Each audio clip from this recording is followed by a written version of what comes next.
In the autumn of 1834, a dock worker at Baltimore's Inner Harbor stumbled upon a discovery that would forever shake the foundations of American medical education. Concealed beneath layers of salt and ice aboard a European-bound cargo ship, he uncovered 17 perfectly preserved human bodies, each bearing surgical incisions of remarkable precision. The shipping manifest identified them as medical specimens from St. Thomas Medical University, a rural Maryland institution. But the dock worker recognized something far more unsettling. One of the bodies carried a distinctive scar he knew well. It belonged to his own nephew, a young man who had supposedly perished from fever while studying at the prestigious Catholic medical school. What authorities uncovered in the days that followed would expose a 36-year conspiracy of murder, greed, and betrayal that amassed over $800,000 in blood money, a fortune equivalent to nearly $25 million today. The Walsh family had transformed their sacred institution into America's most profitable house of horrors. And the evidence lay rotting in the holds of ships bound for Europe's most distinguished universities.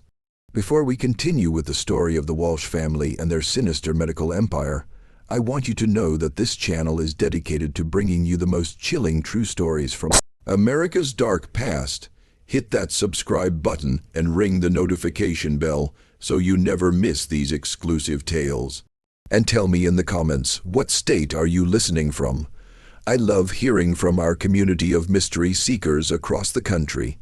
Now, let's uncover how a family of respected physicians became the architects of one of history's most elaborate murder schemes. The investigation that followed would expose not just the Walsh family's crimes, but an entire network of corruption stretching from the Catholic Church to the highest levels of European medical academia. St. Thomas Medical University rose like a beacon of Catholic learning in the rolling hills of western Maryland, roughly 40 miles from Baltimore. Founded in 1798 by the ambitious Dr.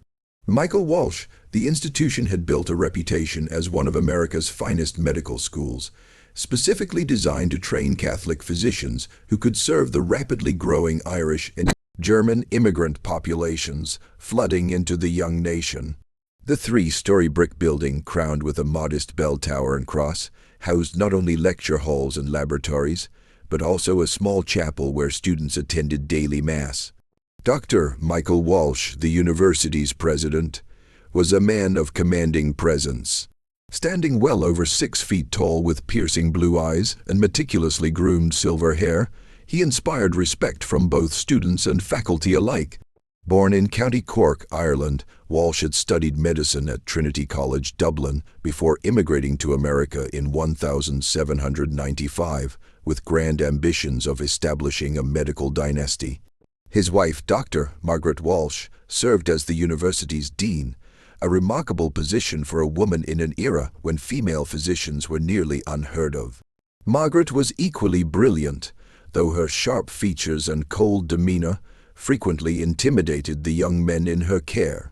She had received her medical training in Edinburgh, one of the few European institutions willing to accept women, and her knowledge of anatomy was considered unmatched in the New World. The third member of the Walsh triumvirate was Dr. James Walsh, Michael's younger brother, who held the position of professor of anatomy. Where Michael was charismatic and Margaret was forbidding, James was methodical and exacting. His anatomy lectures were legendary among students, not merely for their thoroughness, but for the extraordinary quality of the specimens he employed. While other medical schools struggled with poorly preserved cadavers or resorted to grave robbing, St. Thomas somehow always had access to fresh, perfectly preserved bodies for dissection. The university drew students from across the eastern United States, particularly young men from poor Irish and German Catholic families who viewed medicine as their path to respectability and prosperity. These students, many of whom had labored in grueling jobs to save money for their education, were drawn by the school's reputation and its promise of a degree that would open doors throughout Catholic America, tuition was steep, nearly $200 per year at a time when a laborer might earn only $300 annually. But the Walsh family offered a work-study program allowing poorer students to assist in various university operations in exchange for reduced fees. What made St. Thomas especially appealing was its emphasis on practical training. While other medical schools leaned heavily on theoretical instruction, the Walsh family insisted their students gain hands-on experience with human anatomy. The university's anatomy laboratory was the institution's crown jewel, featuring multiple dissection tables, the finest surgical instruments available, and what appeared to be an endless supply of fresh cadavers. Graduates of St. Thomas were celebrated throughout the medical community for their exceptional surgical skills and intimate knowledge of human anatomy. The surrounding community of Emmitsburg had grown accustomed to the comings and goings of medical students and faculty. Local merchants prospered from the business the university generated, and many families took in students as boarders.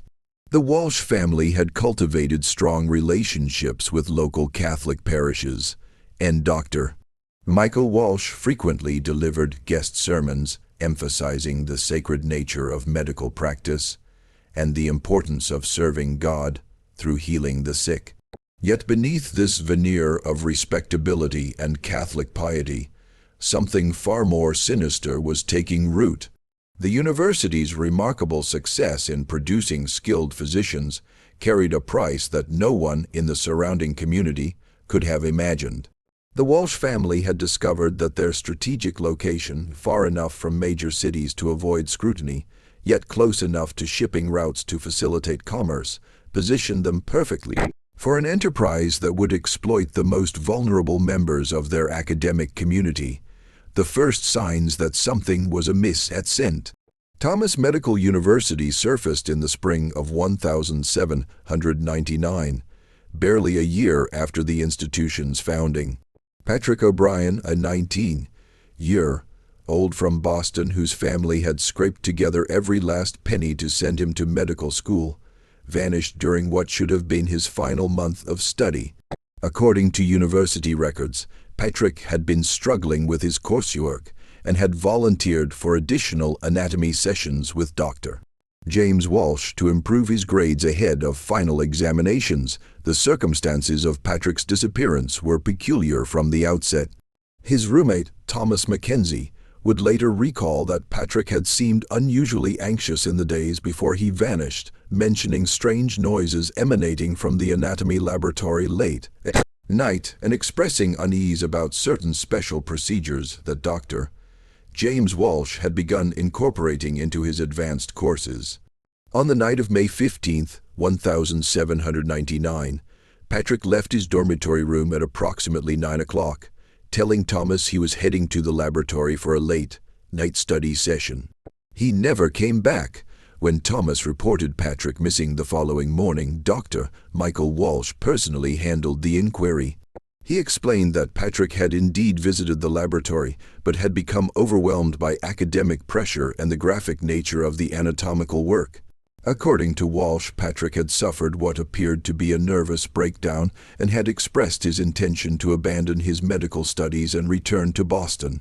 The university president claimed that Patrick had departed campus in the early morning hours, taking only his essential belongings and leaving behind a note expressing regret at disappointing his family.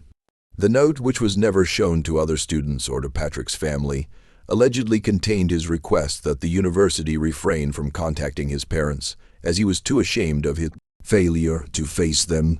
Dr.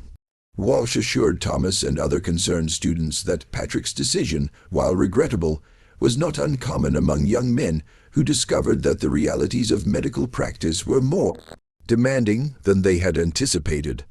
What made Patrick's disappearance especially troubling was the Walsh family's response when his parents arrived at the university 2 weeks later.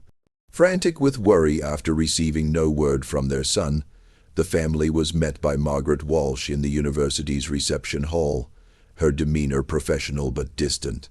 She repeated the story of Patrick's nervous breakdown and sudden departure.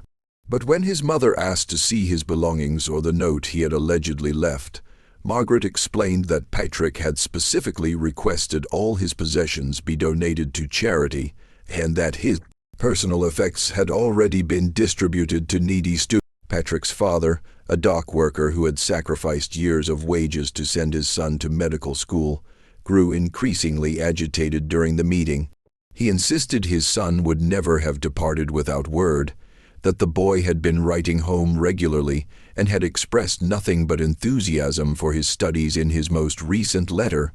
Margaret Walsh remained unmoved, suggesting that young men often concealed their struggles from their families and that Patrick's breakdown had been sudden and severe. The O'Brien family's attempts to involve local authorities proved fruitless. Sheriff William Hawkins, who had cultivated a cordial relationship with the Walsh family and frequently dined at their home, conducted what he described as a thorough investigation. He interviewed several students, all of whom confirmed that Patrick had seemed troubled in his final days. More critically, Dr. James Walsh presented the sheriff with detailed medical records documenting Patrick's declining performance and recorded instances of the young man expressing doubts about his chosen profession. What the sheriff's investigation failed to uncover was far more sinister than a simple case of academic failure. Unknown to anyone outside the Walsh family, Patrick O'Brien had indeed attended the late-night anatomy session on May 15th. However, rather than the review session he had been promised, Patrick had walked into what Dr. James Walsh privately referred to as a comprehensive practical examination. The young man had been led to a private laboratory in the university's basement, a room that appeared on no architectural plans and was accessible only through a concealed door hidden behind a bookshelf in James Walsh's office. In this hidden chamber, Patrick had been subjected to what James Walsh described as advanced anatomical study using techniques he claimed were practiced at the finest European medical schools. The procedure involved administering a carefully calibrated dose of chloroform, a recently discovered anesthetic that James Walsh had obtained through his connections with European physicians. The chloroform was presented to Patrick as a necessary component of the advanced examination, designed to test his anatomical knowledge while under the influence of medical gases, a technique Walsh claimed would prepare him for the realities of surgical practice. What Patrick could not have known was that the dose had been calculated not to sedate him for examination, but to kill him slowly and painlessly. James Walsh had spent months perfecting the technique, identifying the precise amount needed to cause respiratory failure, while leaving no visible signs of violence. As Patrick lost consciousness, believing he was participating in a legitimate medical procedure, James Walsh began the meticulous process of preserving the young man's body using advanced embalming techniques he had mastered during his studies in Edinburgh. The preservation process was a work of macabre artistry. Using a combination of arsenic, mercury, and alcohol-based solutions, James Walsh could maintain a corpse in pristine condition for months, virtually indistinguishable from a recently deceased individual. The process involved replacing the body's blood with preservative solutions, carefully injecting chemicals into major arteries and veins while simultaneously draining the natural fluids. The result was a specimen that retained its natural color and flexibility, making it invaluable for anatomical study. Within days of Patrick's murder, his preserved body was carefully packed into a specially designed shipping container filled with salt and ice, labeled as containing medical specimens, and transported to Baltimore's harbor, where it was loaded onto a ship bound for Edinburgh. The University of Edinburgh, desperate for high-quality anatomical specimens to support their renowned medical program, had agreed to pay the extraordinary sum of $500 for each perfectly preserved body, more than twice the annual salary of most American workers. The success of this first murder established a pattern that would define the Walsh family's operation for the next 35 years.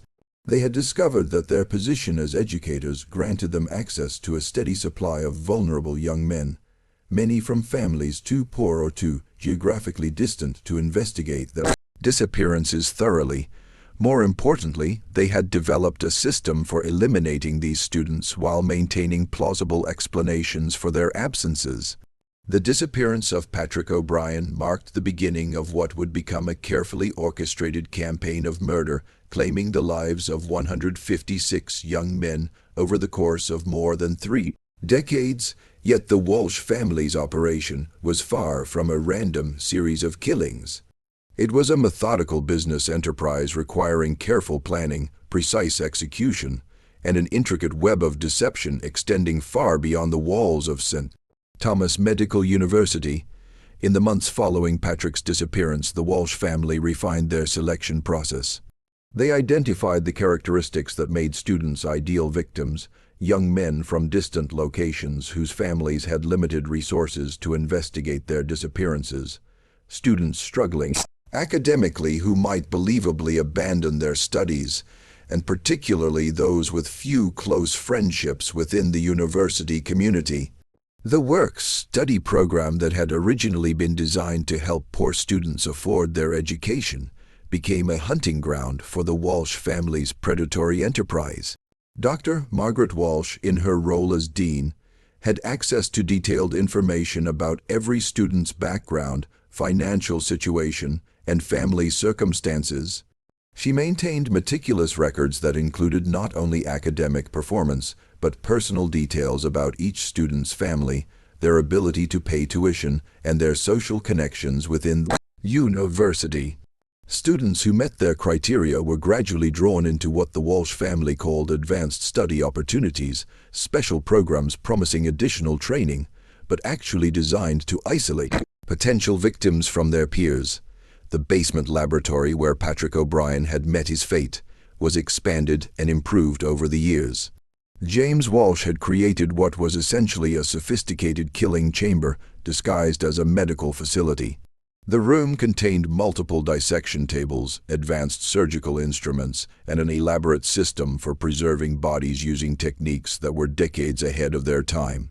The walls were lined with medical texts and anatomical charts, creating the illusion of a legitimate educational facility while concealing the room's true purpose. The preservation techniques James Walsh had developed were revolutionary for their era. By combining traditional embalming methods with chemical innovations, he could maintain bodies in perfect condition for months or even years.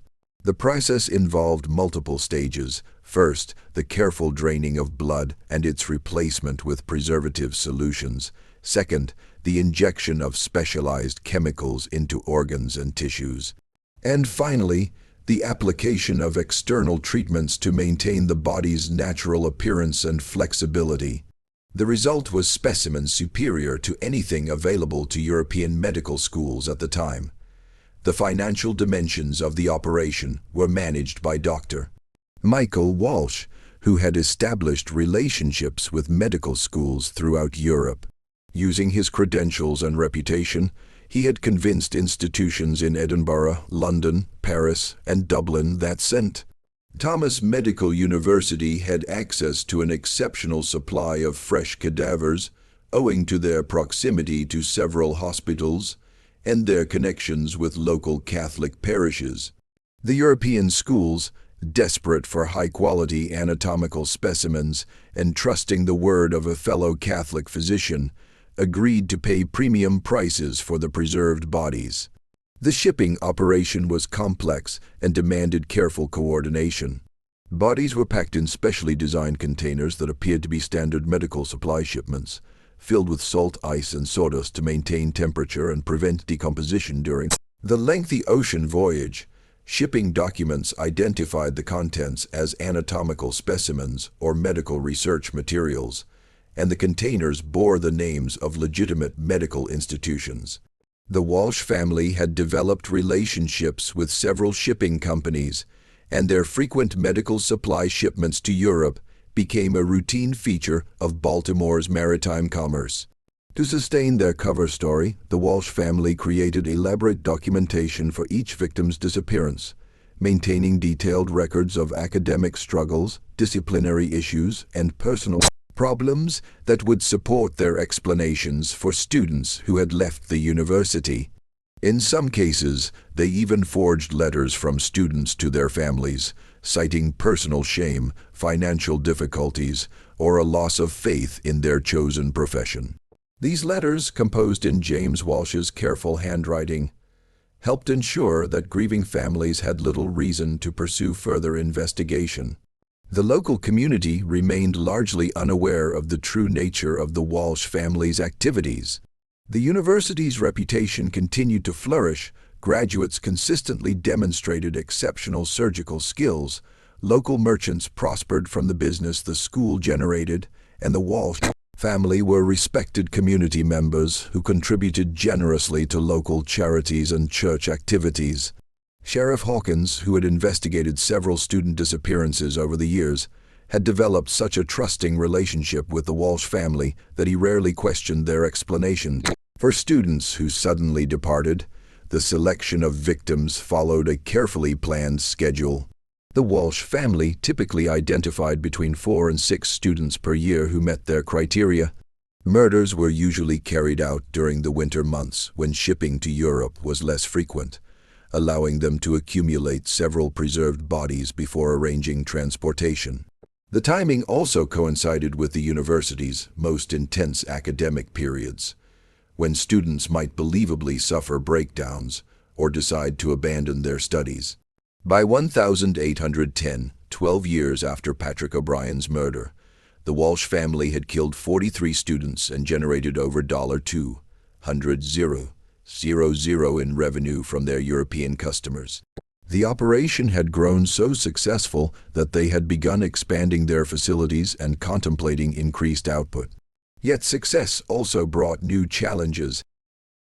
The first serious threat to the Walsh family's operation emerged in the spring of 1811 when Father Timothy O'Malley arrived at St.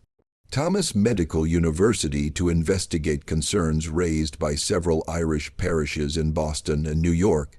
Father O'Malley, a stern and methodical priest who served as an unofficial liaison between Irish Catholic families and educational institutions, had been contacted by more than a dozen families whose sons had supposedly abandoned their medical studies at St. Thomas. What troubled Father O'Malley was not merely the number of cases, but the striking similarity in the circumstances of each disappearance. Father O'Malley's investigation began with a careful review of the cases.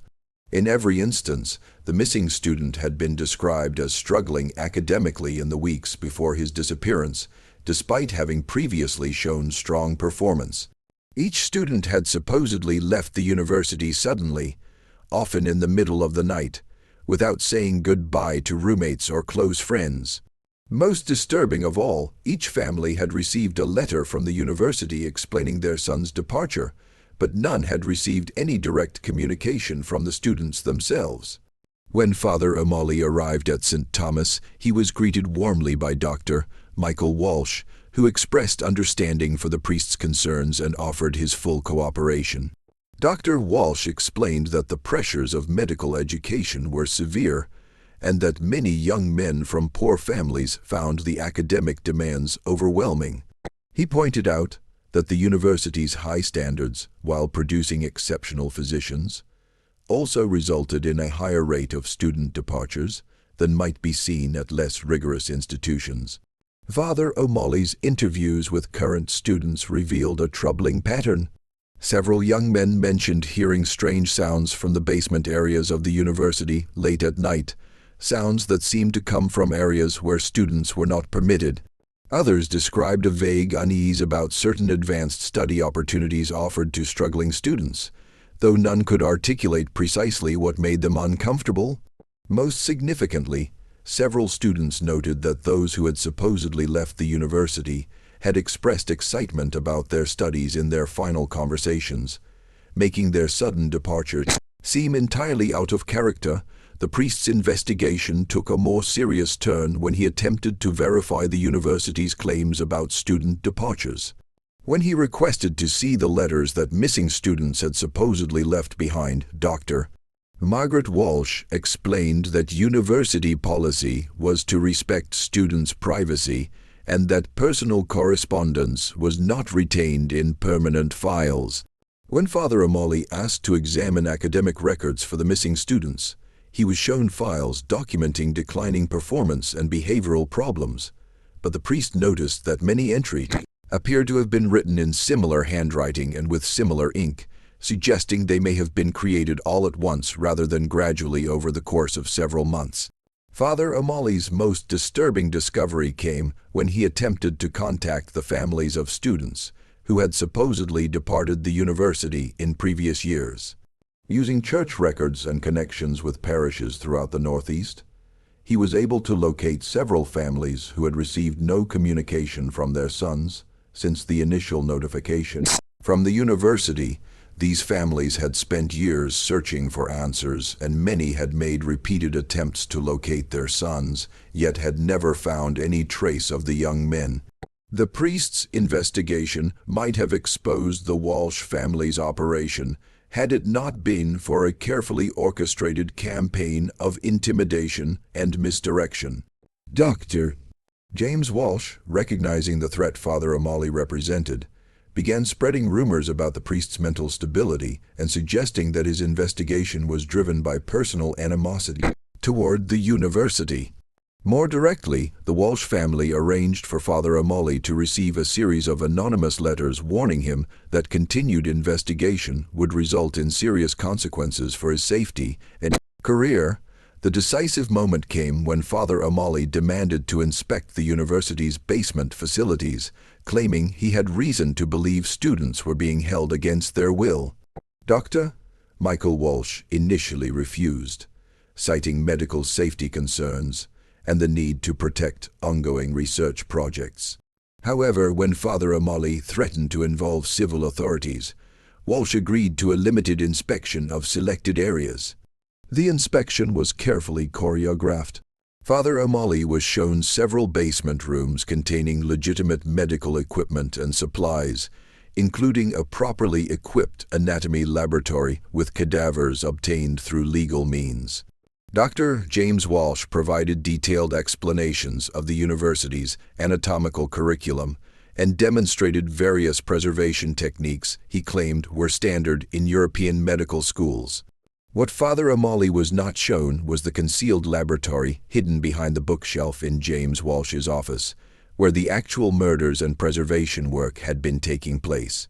Father O'Malley's investigation concluded without definitive proof of wrongdoing, but the priest departed St. Thomas with grave concerns about the university's operations. He submitted a report to Catholic authorities in Baltimore recommending closer oversight of the institution and suggesting that the high rate of student departures warranted further investigation. However, the Walsh family's reputation and their deep connections within the Catholic medical community ensured that Father O'Malley's concerns were not pursued with the urgency they deserved. The near exposure of their operation forced the Walsh family to make several significant adjustments. They reduced the number of victims per year from an average of 6 to 4, spacing disappearances more widely and creating more elaborate cover stories for each case. They also began selecting victims from more distant locations, making it even harder for families to investigate their sons' fates. Most importantly, they established a network of informants within the local community who would alert them to any future investigations or suspicious inquiries. The Walsh family also began to diversify their operation, forging relationships with medical schools in other countries and exploring opportunities to expand their market for preserved bodies. By 1815, they were shipping specimens not only to Europe, but also to medical institutions in South America and the Caribbean. The expanded market allowed them to command higher prices and become more selective about the quality of their specimens, focusing on younger, healthier victims who would produce superior preserved bodies. By 1820, the Walsh family's operation had evolved into a sophisticated criminal enterprise, generating enormous profits while maintaining a convincing veneer of academic respectability. Yet their success had also attracted the attention of competitors and created vulnerabilities that would eventually threaten everything they had built.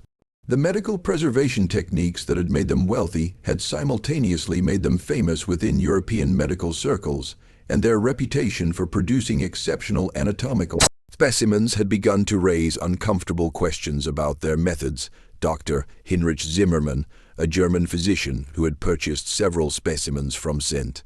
Thomas Medical University, arrived in Baltimore in the autumn of 1820 to investigate the source of what he considered the finest preserved bodies he had ever encountered.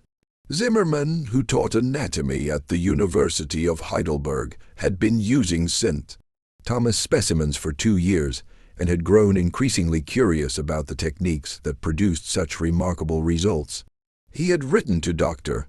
James Walsh requesting permission to observe the preservation process, ostensibly to learn methods he could apply in his own work. The arrival of Dr. Zimmermann created an immediate crisis for the Walsh family. They could not allow him to observe their actual preservation techniques, as this would expose the fact that they were working with freshly killed bodies rather than naturally deceased individuals. At the same time, they could not afford to alienate a customer who had paid them over $15,000 for specimens and maintained extensive connections with medical schools throughout Europe. The Walsh family decided to construct an elaborate deception that would satisfy Zimmermann's curiosity while concealing their true methods. Dr.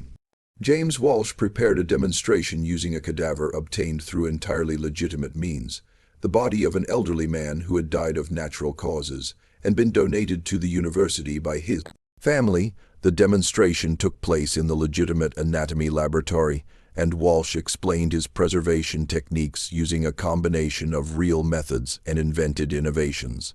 He claimed the exceptional quality of his specimens was due to Western Maryland's unique climate and his access to recently deceased individuals through partnerships with local hospitals and Catholic parishes. Dr. Zimmermann was initially impressed by the demonstration, but his trained eye quickly identified inconsistencies in Walsh's explanations. The preservation techniques being demonstrated could not possibly produce the results that Zimmermann had observed in the specimens he had purchased. The bodies he had received from St. Thomas showed none of the typical signs of decomposition that would be present in individuals who had died of natural causes, and the quality of preservation was far superior to anything achievable through the methods Walsh was presenting. When Zimmermann pressed Walsh for more detailed explanations, the American physician became evasive, suggesting that certain aspects of his techniques were proprietary secrets he could not share. This response only deepened Zimmermann's suspicions, and he began investigating the university's operations more thoroughly, interviewing students and examining facilities in search of evidence of the advanced methods that would be necessary to produce such remarkable specimens. Zimmermann's investigation led him to a disturbing discovery. While examining shipping records at Baltimore's harbor, he found documentation showing that St. Thomas Medical University had shipped over 200 preserved bodies to European institutions over the previous 20 years, a number that seemed impossible for a small medical school, even one with connections to local hospitals and parishes.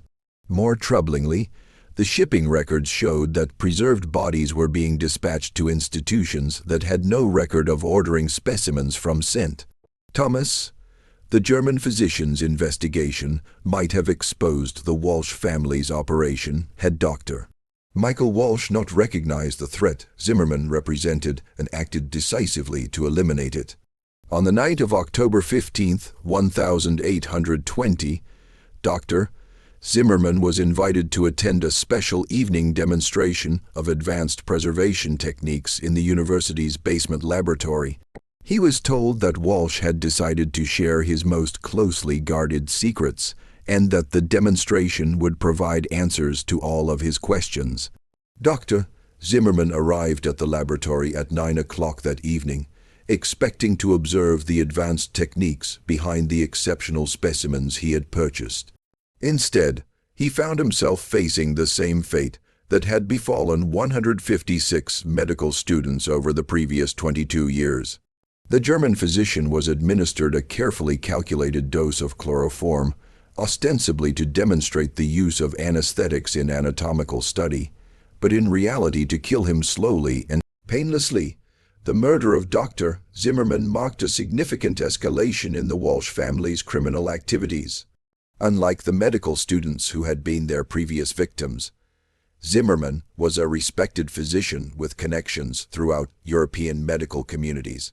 His disappearance would be investigated far more rigorously, and his failure to return to Germany would raise questions that could not be so easily dismissed.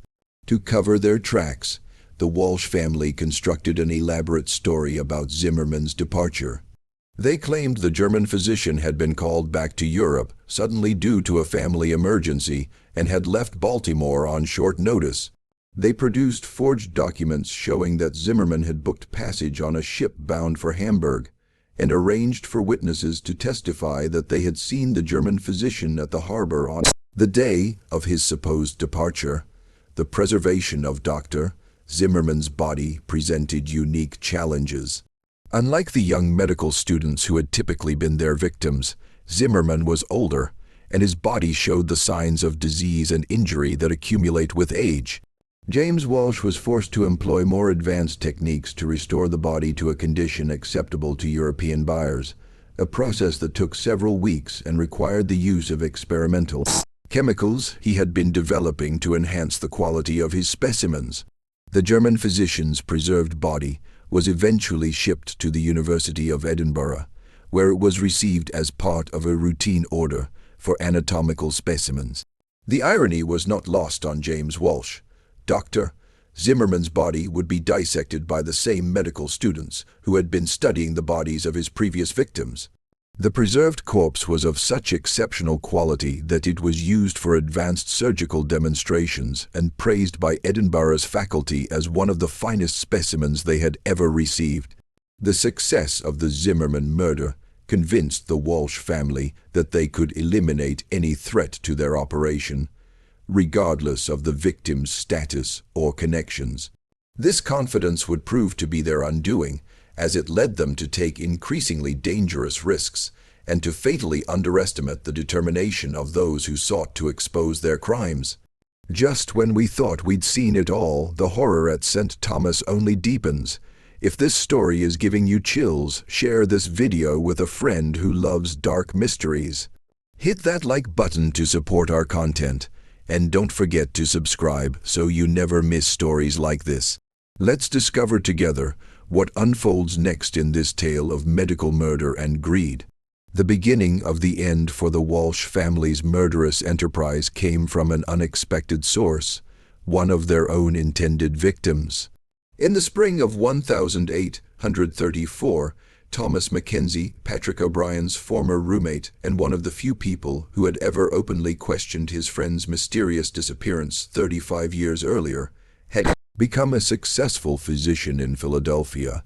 Mackenzie had never forgotten the strange circumstances surrounding Patrick's departure from St. Thomas, and over the years had quietly investigated the fates of other students who had supposedly left the university under similar circumstances. Mackenzie's investigation had led him to a deeply troubling pattern. Through his connections with Catholic parishes throughout the Northeast, he had identified over 40 families whose sons had supposedly abandoned their medical studies at St. Thomas but had never been heard from again. These families had spent decades wondering what had become of their sons, and many had made repeated attempts to locate them through various means, yet had never found any trace of the young men. The breakthrough in Mackenzie's investigation came when he encountered Dr. Wilhelm Schneider, a German physician who had studied at the University of Edinburgh and grown curious about the exceptional quality of anatomical specimens the Scottish institution had been receiving from an American medical school. Schneider had examined dozens of preserved bodies shipped from St. Thomas Medical University, and he had noticed several deeply disturbing patterns. The first was the remarkable consistency in the quality of preservation. Every specimen from St. Thomas displayed the same exceptional level of preservation, with no signs of decomposition or damage that would typically be present in naturally deceased individuals. The preservation techniques employed were clearly superior to anything available in Europe at the time, suggesting access to methods that were neither widely known nor practiced. The second pattern was the demographic consistency of the specimens. Nearly all of the bodies were young men between the ages of 18 and 25, all of whom appeared to have been in excellent health at the time of death, and none of whom showed signs of the diseases or injuries that would typically cause death in young adults. This was statistically impossible if the specimens had come from naturally deceased individuals. Young men of that age would normally die from accidents, violence, or acute illness, all of which leave visible marks on the body. The third and most disturbing pattern concerned the apparent cause of death. Schneider's careful examinations revealed that many of the specimens showed signs of respiratory failure without any underlying disease or injury that could explain such an outcome. The lungs and respiratory systems appeared normal, but the pattern of cellular damage suggested that the individuals had died from asphyxiation or respiratory depression, possibly caused by chemical substances. When Schneider shared his findings with Mackenzie, the American physician realized he had uncovered evidence of a systematic program of murder.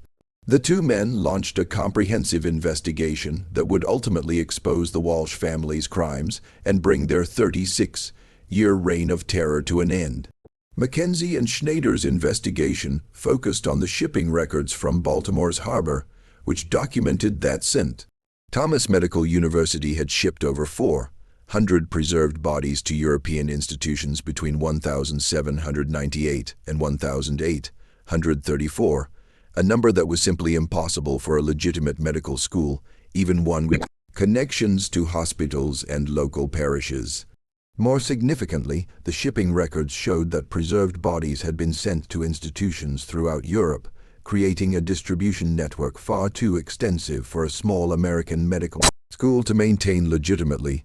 The two physicians decided to confront the Walsh family directly. In July 1834, Mackenzie and Schneider arrived at St. Thomas Medical University, presenting themselves as investigators examining advanced preservation techniques on behalf of European medical institutions. They requested a comprehensive tour of the university's facilities and asked to observe the preservation process that had produced such exceptional specimens. The arrival of Mackenzie and Schneider created an immediate crisis for the Walsh family. They recognized Mackenzie as Patrick O'Brien's former roommate and understood that his investigation posed a direct and existential threat to their operation. At the same time, they could not simply refuse to cooperate. Doing so would raise suspicions that might prompt a broader investigation by civil authorities. Dr. Michael Walsh decided to eliminate the threat that Mackenzie and Schneider represented. He invited both men to attend a special evening demonstration of advanced preservation techniques in the university's basement laboratory, assuring them that he had decided to share his most closely guarded secrets and that all their questions would finally be answered. The demonstration was scheduled for the night of July 23, 1834. However, Mackenzie and Schneider had anticipated that the Walsh family might attempt to harm them. Before arriving at the university, they had shared their findings with authorities in Philadelphia and Baltimore, and had arranged for colleagues to investigate their disappearances if they failed to return from their visit to St. Thomas. More importantly, they had concealed detailed documentation of their investigation in multiple locations, ensuring their evidence would survive even if they did not. The confrontation in the basement laboratory was swift and decisive. When Mackenzie and Schneider arrived for the supposed demonstration, they found themselves facing Dr. James Walsh and two assistants in the concealed laboratory, where 156 young men had been murdered over the preceding 36 years. The room contained multiple dissection tables, advanced surgical instruments, and overwhelming evidence of the systematic murder and preservation of human beings. Dr. James Walsh attempted to administer chloroform to both investigators using the same technique that had claimed the lives of Patrick O'Brien and dozens of other victims. However, Mackenzie and Schneider had prepared for this possibility and had come armed. The confrontation that followed was violent and chaotic, resulting in the death of Dr. James Walsh and the serious injury of both investigators. The gunshot that killed Dr. James Walsh echoed throughout the university, bringing students and faculty rushing to investigate. What they found in the concealed laboratory was a scene of horror that would haunt them for the rest of their lives. Evidence of decades of systematic murder, including preserved body parts, blood-stained surgical instruments, and detailed records of the victims and the European institutions that had purchased their preserved bodies. The investigation that followed revealed the full and staggering scope of the Walsh family's crimes. Authorities uncovered detailed records confirming that 156 young men had been murdered at St. Thomas Medical University between 1798 and 1834, and that their preserved bodies had been sold to European medical institutions for a total exceeding $800,000. The records also demonstrated that the operation had been meticulously planned and executed, with the Walsh family maintaining detailed information about each victim and each transaction. The aftermath of the discovery sent shockwaves through medical communities on both sides of the Atlantic. The revelation that a respected Catholic medical school had been systematically murdering students for profit challenged fundamental assumptions about medical education and the integrity of academic institutions. The investigation that followed would expose corruption and complicity reaching far beyond the Walsh family and would permanently alter the way medical schools obtained and used anatomical specimens. Dr. Michael Walsh and his wife Margaret were arrested and charged with multiple counts of murder, conspiracy, and fraud. The trial that followed became one of the most sensational criminal proceedings in American history, drawing attention from across the nation and from Europe. The prosecution presented overwhelming evidence of the systematic murders, including the detailed records that James Walsh had meticulously maintained of each victim and every transaction with European medical schools. The defense attempted to argue that the Walsh family had been driven to their crimes by the impossible demands of medical education and the scarcity of legal sources for anatomical specimens. They claimed that the murders were mercy killings designed to spare struggling students from the shame of academic failure while simultaneously advancing medical knowledge through the donation of their bodies to science. This argument was swiftly dismantled by the prosecution's evidence of the enormous profits the family had generated from their crimes. Margaret Walsh proved to be the most defiant of the defendants. During her testimony, she expressed no remorse for the murders, instead conveying a sense of pride in the quality of medical education St. Thomas had provided, and the contributions their preserved specimens had made to European medical knowledge. She claimed that the young men who had died had achieved a form of immortality through their service to medical science, and that their deaths had ultimately saved more lives than they had taken by advancing surgical techniques and anatomical understanding. The trial revealed disturbing details about the selection and murder of victims. The prosecution presented evidence showing that the Walsh family had specifically targeted students from poor families who lacked the resources to investigate their sons' disappearances. They had maintained detailed psychological profiles of potential victims, identifying young men who were socially isolated or struggling with homesickness, making them easier to manipulate and likely to be missed by their peers. Testimony from surviving students painted a picture of a university where fear and suspicion had become pervasive. Many described feeling uneasy around certain faculty members and deliberately avoiding situations where they might be left alone with university officials. Several testified to having heard disturbing sounds from the basement areas of the university, but said they had been too frightened to investigate. The atmosphere of terror the Walsh family had created extended far beyond their actual victims to encompass the entire student body. The international implications of the case were equally shocking. The investigation revealed that prestigious medical institutions throughout Europe had unknowingly been purchasing the bodies of murder victims for more than 3 decades. The University of Edinburgh, the University of Paris, the Royal College of Surgeons in London, and dozens of other institutions were forced to confront the fact that their anatomical collection contained the preserved remains of young Americans killed specifically for their medical value. The European response was swift and decisive. Medical schools throughout the continent implemented new policies requiring detailed documentation of the sources of anatomical specimens. Many institutions conducted comprehensive reviews of their collections, attempting to identify specimens that may have originated from St. Thomas Medical University. Several schools held memorial services for the unknown victims whose bodies had been used for medical education without their knowledge or consent. The financial investigation revealed the enormous scope of the Walsh family's profits. Over 36 years, they had accumulated more than $800,000 from the sale of preserved bodies, a sum equivalent to approximately $25 million in today's currency. The money had been invested in properties throughout Maryland and Virginia, in shipping companies that had transported their gruesome cargo, and in European banks that had facilitated their international transactions. The trial concluded in November 1834 with the conviction of both Michael and Margaret Walsh on all charges. They were sentenced to death by hanging, among the first Americans to be executed for crimes connected to medical education.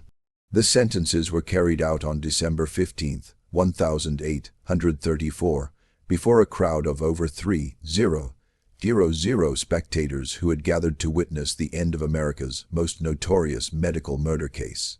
The fate of the victims' families became a central focus of public attention following the convictions. Many families had spent decades wondering about their sons' disappearances, and the revelation of the truth brought a mixture of anguished relief and horror. Some families pursued legal action against the Walsh estate, while others focused on ensuring their sons received a proper burial. Identifying the victims proved enormously challenging, as many of the preserved bodies had been shipped to Europe years earlier, and their current locations were unknown. St. Thomas Medical University was permanently closed following the discovery of the murders. The building was eventually demolished, and the land was sold to a farming family unaware of its dark history. Local residents reported that the site remained troubled for years afterward, strange sounds and unexplained phenomena occurring long after the building's destruction. Whether these reports reflected genuine supernatural activity or simply the psychological weight of the horrific crimes committed there remains a matter of speculation. The impact on American medical education was profound and enduring. The Walsh case led directly to the establishment of strict regulations governing the procurement and use of anatomical specimens in medical schools. Institutions were required to maintain detailed records of cadaver sources and to ensure all specimens had been obtained through legal means. The case also sparked a broader conversation about the ethics of medical education and the responsibilities of educators toward their students. The international medical community was compelled to confront uncomfortable questions about the demand for anatomical specimens and the pressure that demand placed on medical schools to source cadavers. The premium prices that European institutions had been willing to pay for preserved bodies had created a market that actively incentivized criminal behavior. In response, medical schools throughout Europe and America began developing alternative methods for teaching anatomy, including the use of artificial models and more restricted reliance on cadavers. The psychological impact on the medical profession was equally profound. Physicians who had trained at institutions using specimens from St. Thomas were forced to confront the possibility that their education had been built on murder. Many reported feeling haunted by the knowledge that their surgical skills may have been developed through the study of murder victims. Some left the profession entirely. unable to reconcile their commitment to healing with their unwitting participation in the Walsh family's crimes. The case also had broader implications for American society's trust in educational institutions. The revelation that a respected Catholic medical school had been systematically murdering students for profit challenged fundamental assumptions about the integrity of academia and the safety of higher education. Parents throughout the country began questioning the wisdom of sending their children to distant schools, and many institutions implemented new policies designed to ensure more regular communication with students' families. The documentation discovered in the Walsh family's hidden laboratory provided historians with an unprecedented window into the workings of a systematic murder enterprise. The detailed records they had maintained included not only information about their victims, but also correspondence with European medical schools, financial transaction records, and technical notes about their preservation techniques. This material became crucial evidence in understanding how such a massive criminal operation had continued undetected for over 3 decades. The preservation techniques that James Walsh had developed were studied by forensic experts and medical professionals, who were astonished by their sophistication and effectiveness. While the techniques had been employed for horrific purposes, they represented genuine advances in anatomical preservation that were decades ahead of their time.